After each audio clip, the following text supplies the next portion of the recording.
Video में मैंने आप लोगों से रिमाइंडर थ्योरम से रिलेटेड एक क्वेश्चन पूछा था, जिसमें ये क्वेश्चन था आप लोगों से रिमाइंडर से रिलेटेड क्वेश्चन में कि 111 की घात 111 ऋण 1 निम्न में से किस संख्या से विभक्त होता है। 111 की घात ऋण 1 111 की घात 111 ऋण 1 निम्न में से किस संख्या से विभक्त होता है। तो आप लोगों को मैंने ये समझाया था लास्ट वीडियो में कि a⁴n माइनस v⁴n क्या हो, a⁴n माइनस v⁴n के फॉर्म में कोई भी क्वेश्चन हो और जो पावर n अगर विषम है, विषम ऑड पावर है, तो ये वाला नंबर a माइनस v से ऑलवेज डिविजिबल होता है।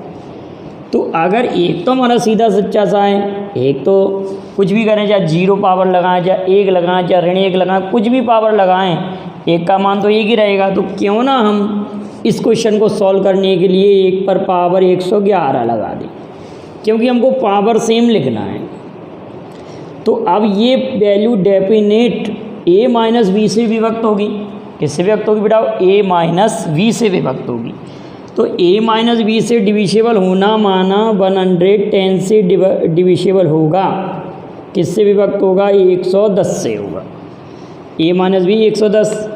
अब आप लोग अगर सोचें कि इस क्वेश्चन में कि नन ऑफ दी आंसर दिया और आपने ये टिक कर दिया तो आपका आंसर गलत हो जाएगा। अधिकांश बच्चों ने यही आंसर दिया है। ज़रा बारीकी से सोचिए कि अगर ये वाली संख्या 110 से डिविजिबल है तो क्या ये 55 गुणित 2 55 से डिविजिबल होगी? तो आप कहेंगे डेफिनेट डिविजिबल होगी। तो हमारे इस क्वेश्चन का आंसर तो 55 आना चाहिए। लेकिन आप लोगों ने तो कई लोगों ने कमेंट करके आंसर भेजा नन ऑफ दीज। मेरे व्हाट्सएप नंबर पे आप लोगों ने यही आंसर भेजा है कई लोगों ने। तो हमारे क्वेश्चन का आंसर 55 होगा। अब आप ये भी सोच सकते हैं कि अगर 55 नहीं दिया तो इस क्वेश्चन के आंसर क्या क्या बन सकते हैं। तो अगर इसको हम और ब्रेक करें तो इसको 5 × 11 × 2, तो कहने का अर्थ ये वाला क्वेश्चन 11 से भी डिविजिबल होगा, 5 × 2 10 से भी डिविजिबल होगा, 11 × 2 22 से भी डिविजिबल होगा। तो इतने आंसर इस क्वेश्चन के आ सकते थे। तो हमारे इस क्वेश्चन का answer 55 is the right answer. Clear है बेटा आप लोगों को? अब नेक्स्ट क्वेश्चन देखते हैं। अगला क्वेश्चन है 17 की घात 44 उस और घात कितना लिखा हुआ है, भाग लगाना है। घात 44 है, भाग लगाना है 16 का। तो ये तो बहुत ईजी क्वेश्चन है। कभी भी जब एक ज़्यादा हो तो इसको तो 16 धन 1 और यहाँ पर 44 पावर और डिवाइड करना हमको 16 का। तो डेफिनेट हमारा रिमाइंडर 1 रहेगा। 1 to the power 44 means 1 remainder. ये क्वेश्चन भी पूछा गया था। सेकंड क्वेश्चन हमारे पास लिखा हुआ है 35 टू दी पावर 34 की पावर 35 और डिवाइड करना 34 का। 35 टू दी पावर 35 डिवाइड करना 34 का। तो इसको भी हम ऐसे लिख सकते हैं 34 + 1 to the power 35 divided by 34 का जब डिवाइड करेंगे तो 1 रिमाइंडर आएगा। हमारी क्वेश्चन का आंसर क्या आ जाएगा? इसका भी एक आंसर आ जाएगा। अगला क्वेश्चन ज़रा समझिए आप लोग बड़े ध्यान से। यहाँ लिखा हुआ है 14 की घात। अगला क्वेश्चन है हमारे पास 14 की घात 15 और इसको हमें डिवाइड करना है 15 से। तो आप इसको ऐसे लिखेंगे बेटा, बड़े ध्यान से समझने का है कि 15 ऋण 1 और यहाँ पर घात 15 है और ये 15 का डिवाइड करना है। तो ये वैल्यू तो डायरेक्ट 15 से डिविजिबल है, लेकिन -1 टू दी पावर 15 आएगा। -1 टू दी पावर 15 ऋण 1 की घात 15 आएगा। तो ऋण 1 की घात 15, ऋण 1 पर जब 15 घात लगी हुई है तो इसका मान, जब ऋण 1 पर घात 15 है तो इसका मान ऋण 1, रिमाइंडर ऋण 1। लेकिन निगेटिव हम रिमाइंडर नहीं लिखते, जब नेगेटिव रिमाइंडर लिखने की बात आए तो जिसका डिवाइड कर रहे हैं आप उसी को जोड़ दें, तो -15। तो -15 जब ऐड करेंगे तो हमारा रिमाइंडर कितना आ जाएगा, 14 रिमाइंडर हो जाएगा। क्लियर है। अब क्वेश्चन नंबर 4 को देखें।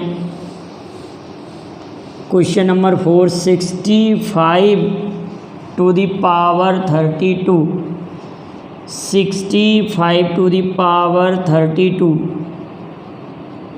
लिखा हुआ है और 16 का डिवाइड करना है, रिमाइंडर क्या आएगा। तो इसको हम 4 चुक 16 मतलब 16 चुक 64, तो 16 गुणित 4 ऐसे इसको ब्रेक करेंगे और धन 1 इस पर पावर 32 और ये 16। तो आप डेफिनेट कह देंगे कि इसमें डिवाइड पूरा पूरा जा रहा है तो रिमाइंडर क्या रहेगा हमारा, 1 रिमाइंडर हो जाएगा। इस क्वेश्चन का आंसर रिमाइंडर 1 आ जाएगा। अब इसी प्रकार का अगला क्वेश्चन है, वहाँ पर दिया है 63। यहाँ पर क्वेश्चन में 5 क्वेश्चन में 63 दिया है, तो यहाँ पर ऋण 1 लिखेंगे, -1 लिखेंगे। 64 16 चुक 64 ऋण 1, तो -1 पर पावर जब हम 32 लगाएंगे तो हमारा 1 रिमाइंडर ही आएगा, क्योंकि जब -1 पर पॉजिटिव इवन पावर होती है तो इसका मान पॉजिटिव का 1, और जब ये ऑड पावर होती तब ये -1 आता तो हम इसको 16 को ऐड कर देते। अगर इसी क्वेश्चन को मैं आपको चेंज करके दे देता, अगर यही क्वेश्चन में बेटा वैसे लिख देता, यहाँ पर पावर नया क्वेश्चन एक बना दिया मैंने आप लोगों के लिए और यहाँ पर 33 पावर लगा देता, तो ये अगर 33 होता तो यहाँ पर पावर बेटा कितना हो जाता, 33। जब -1 पर पावर 33 मीन्स ऑड पावर है, जब ऑड पावर होगी -1 पर तो इसका मान निगेटिव का -1, जब निगेटिव -1 होगा तो उसमें 16 प्लस करेंगे, 16 जोड़ेंगे, तो हमारे क्वेश्चन का आंसर 15 आ जाएगा। इस क्वेश्चन का आंसर कितना आ जाएगा, 15। अब इसी टाइप का थोड़ा सा क्वेश्चन है हमारे पास 97 to the power 97 to the 101 और यहाँ पर 32 लिखा हुआ है। अब आप ये सोचिए कि इसका भाग इसमें कितनी बार जा रहा है। अगर मैं ये कहूँ कि 32 गुणित 3, 32 तिया 96 होता है 96, तो इसको अगर मैं ऐसे लिखूँ बेटा, वो 96 को 32 into 3 plus 1 to the power 101 और डिविजिबल 32 से डिवाइड करेंगे, तो आप डेफिनेट ये कह देंगे इसका जब डिवाइड करेंगे तो ये डिवाइड जाएगा 1 टू दी पावर 101, तो आपका रिमाइंडर 1 इस क्वेश्चन का आंसर। अब यही क्वेश्चन हमारा 95 में चेंज हो रहा है, तो यहाँ हम 95 जब लिखेंगे तो आप समझदार हैं, तो यहाँ पर -1 करेंगे, 96 में से 1 घटाएंगे तो 95, तो यहाँ पर -1 टू दी पावर 101 आएगा, तो -1 पिछले वीडियो में करा चुका हूँ। -1 पर पावर ऑड है तो -1। अब आपके पास -1 रिमाइंडर हम लिखेंगे नहीं, तो 32 को प्लस करेंगे, -1 में जब 32 प्लस होगा तो प्लस का 31 रिमाइंडर। इस क्वेश्चन का आंसर रिमाइंडर 31। क्लियर है बेटा, वो आगे समझ में।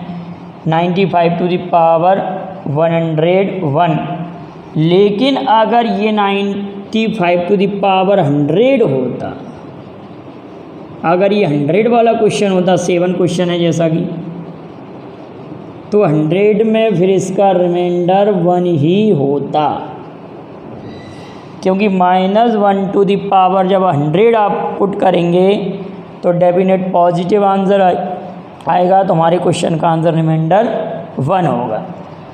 अब लास्ट क्वेश्चन है आप लोगों का कि 101 इंटू 103 हमको 5 का डिवाइड करना है तो रिमाइंडर क्या आएगा?